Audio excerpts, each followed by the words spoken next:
The Scarlet Pimpernel by Baroness Orczy. Chapter 7. The Secret Orchard. Once outside the noisy coffee-room, along in the dimly lighted passage, Marguerite Blakeney seemed to breathe more freely. She heaved a deep sigh, like one who had long been oppressed with the heavy weight of constant self-control, and she allowed a few tears to fall unheeded down her cheeks. Outside the rain had ceased, and through the swiftly passing clouds the pale rays of an after-storm sun shone upon the beautiful white coast of Kent and the quaint irregular houses that clustered round the Admiralty Pier. Marguerite Blakeney stepped onto the porch and looked out to sea. Silhouetted against the ever-changing sky, a graceful schooner, with white sails set, was gently dancing in the breeze. The Daydream it was, Sir Percy Blakeney's yacht, which was ready to take Armand St. Just back to France, into the very midst of that seething, bloody revolution which was overthrowing a monarchy, attacking a religion, destroying a society, in order to try and rebuild upon the ashes of tradition a new Utopia, of which a few men dreamed, but which none had the power to establish. In the distance, two figures were approaching the Fisherman's Rest. One, an oldish man, with a curious fringe of grey hairs round a rotund and massive chin, and who walked with that peculiar rolling gait which invariably betrays the seafaring man.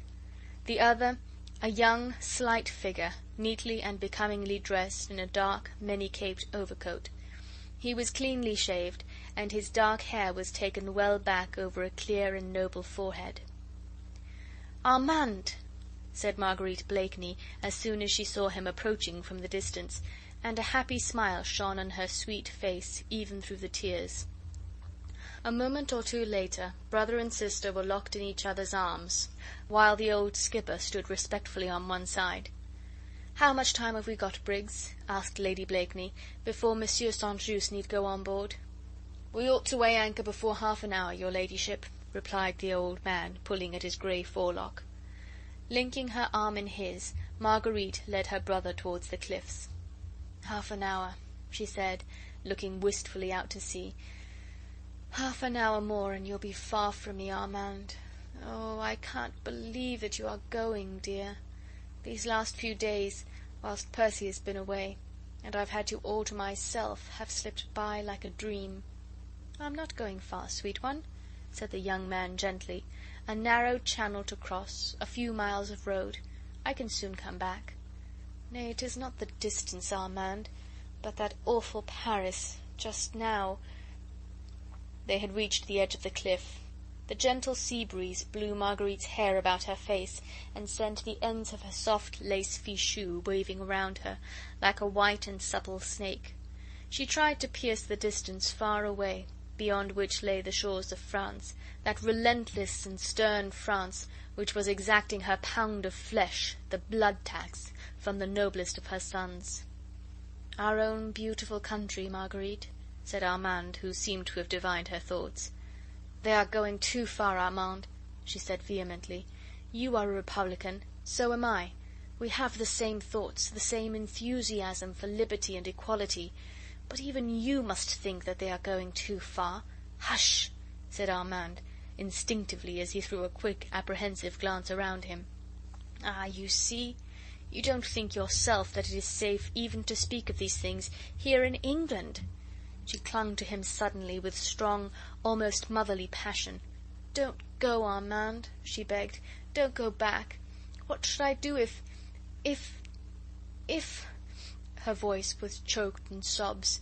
Her eyes, tender, blue, and loving, gazed appealingly at the young man, who in his turn looked steadfastly into hers. "You would in any case be my own brave sister," he said gently, "who would remember that, when France is in peril, it is not for her sons to turn their backs on her." Even as he spoke, that sweet, childlike smile crept back into her face, pathetic in the extreme, for it seemed drowned in tears.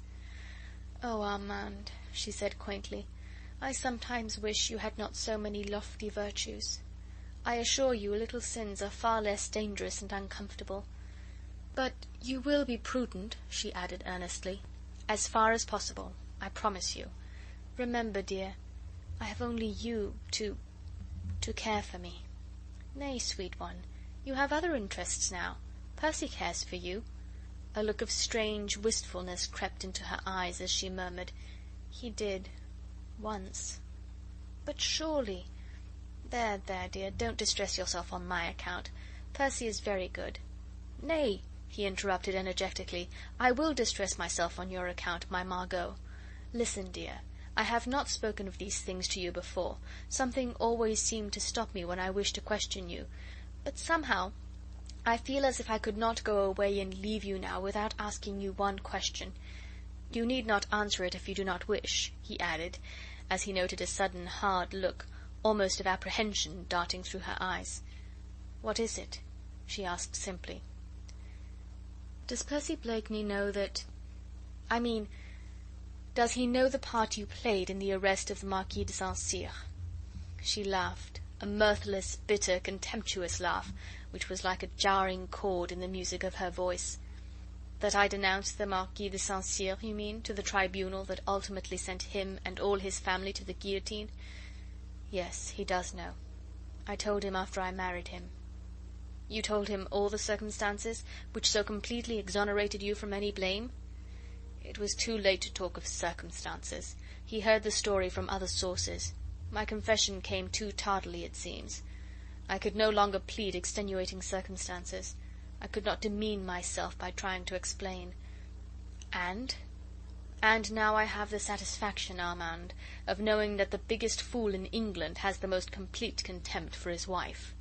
She spoke with vehement bitterness this time, and Armand St. Just, who loved her so dearly, felt that he had placed a somewhat clumsy finger upon an aching wound.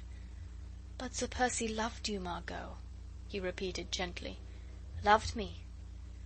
Well, Armand, I thought at one time that he did, or I should not have married him.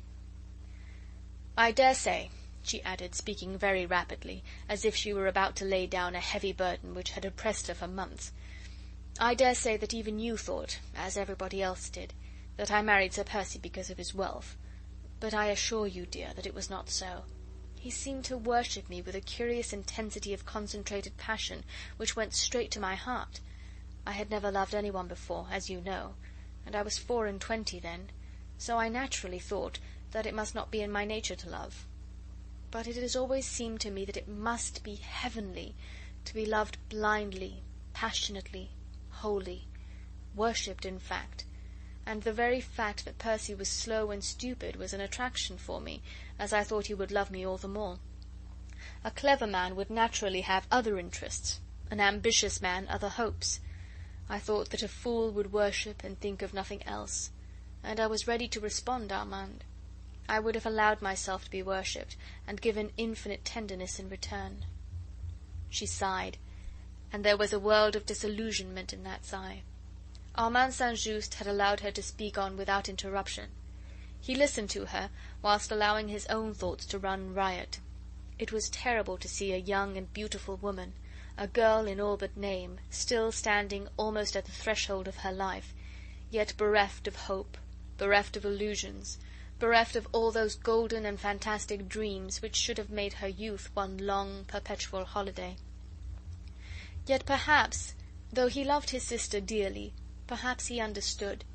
He had studied men in many countries, men of all ages, men of every grade of social and intellectual status, and inwardly he understood what Marguerite had left unsaid.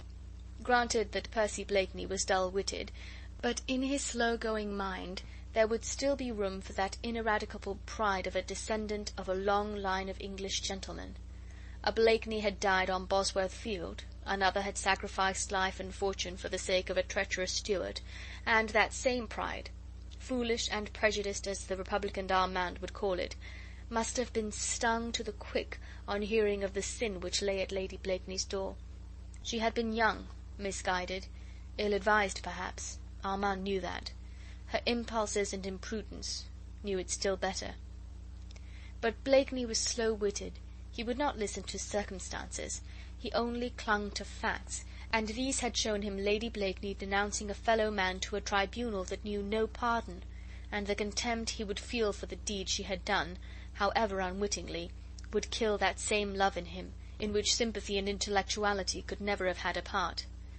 Yet even now his own sister puzzled him. Life and love have such strange vagaries. Could it be that with the waning of her husband's love, Marguerite's heart had awakened with love for him? Strange extremes meet in love's pathway. This woman, who had had half intellectual Europe at her feet, might perhaps have set her affections on a fool. Marguerite was gazing out towards the sunset. Armand could not see her face, but presently it seemed to him that something which glittered for a moment in the golden evening light fell from her eyes onto her dainty fichu of lace. But he could not broach that subject with her. He knew her strange, passionate nature so well, and knew that reserve which lurked behind her frank, open ways. They had always been together, these two, for their parents had died when Armand was still a youth and Marguerite but a child. He, some 8 years her senior, had watched over her until her marriage, had chaperoned her during those brilliant years spent in the flat on the Rue de Richelieu, and had seen her enter upon this new life of hers here in England with much sorrow and some foreboding. This was his first visit to England since her marriage, and the few months of separation had already seemed to have built up a slight, thin partition between brother and sister. The same deep, intense love was still there on both sides, but each now seemed to have a secret orchard into which the other dared not penetrate. There was much Armand St. Just could not tell his sister. The political aspect of the Revolution in France was changing almost every day. She might not understand how his own views and sympathies might become modified, even as the excesses committed by those who had been his friends grew in horror and in intensity. And Marguerite could not speak to her brother about the secrets of her heart. She hardly understood them herself. She only knew that in the midst of luxury she felt lonely and unhappy. And now Armand was going away. She feared for his safety. She longed for his presence. She would not spoil these last few sadly sweet moments by speaking about herself. She led him gently along the cliffs, then down to the beach. Their arms linked in one another's, they still had so much to say that lay just outside that secret orchard of theirs. End of chapter 7.